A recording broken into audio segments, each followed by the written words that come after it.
इन लोगों का लिपि सिंबॉलिक है ना, अल्फा बीटा गामा टाइप। देखा क्या तूने लिपि इन लोग का? अपना जो alpha beta gamma type symbolic writing आता है ना, वैसा है। So, just to show you, the building in front of us here in the corner, that's the Jewish Community Center. So the Jews originally came in a larger population, came here in the 16th century with the Ottoman Turks. The majority of the population was actually the Sephardic Jews, the Jews that were expelled from Spain and moved throughout the Mediterranean. As already mentioned, at that time Ottoman Sultan was aware of the benefits he could get from a Jewish merchant, so invited him to inhabit the area, so they did.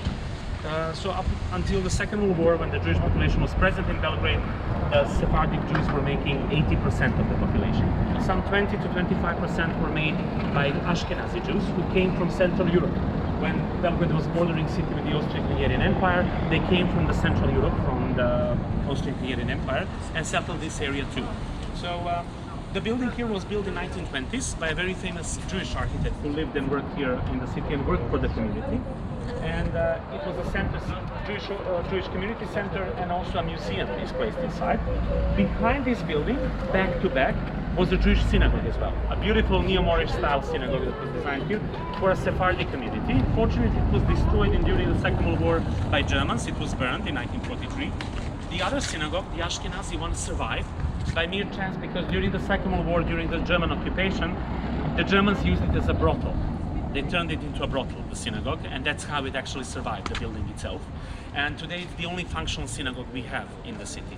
Unfortunately, the entire Jewish population of Belgrade was almost razed to the ground during the Second World War because Belgrade, together with central Serbia, was directly occupied by Nazi Germany, who decided to deal with the Jewish question here on the very soil. So across the Sava River, on the place of an old fairground, they designed a concentration camp, which was used for Jewish settlers here, but also for Serbian population as well, because Serbs had a very strong resistant movement that opposed the Germans and the Nazis.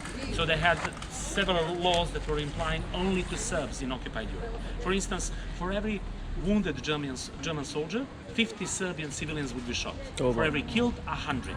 So we lost hundreds of thousands of people like that because the partisans, the guerrilla fighters, the rebel movement were fighting regardless to death. So many people died in that way. So when it comes to Jewish population, almost entirely it was exterminated on the very soil. Belgrade was the first city, unfortunately, in Europe, where the governor of the city informed them in Berlin that Belgrade is Judenfrei. It was free of Jews, so the Jewish element was raised. We also have a very proud, let's say, history of hiding our Jewish neighbors and preserving the population as much as we could. Many people were recognized and awarded after the war for participating, risking their own lives, mostly hiding kids. It was easier to change the identity of the children than the grown-up person. So, as I mentioned, the only surviving synagogue is the one in the other part of the city, the Ashkenazi one, and then the Jewish Community Center is here also being in purpose. Majority of the other buildings that belong to the community were either destroyed or given to the city to being repurposed because the community is so low now they don't have enough money to maintain anything, you know. So it's a very low community. And here is it's a mosque. We're going to visit. We're going to pause there.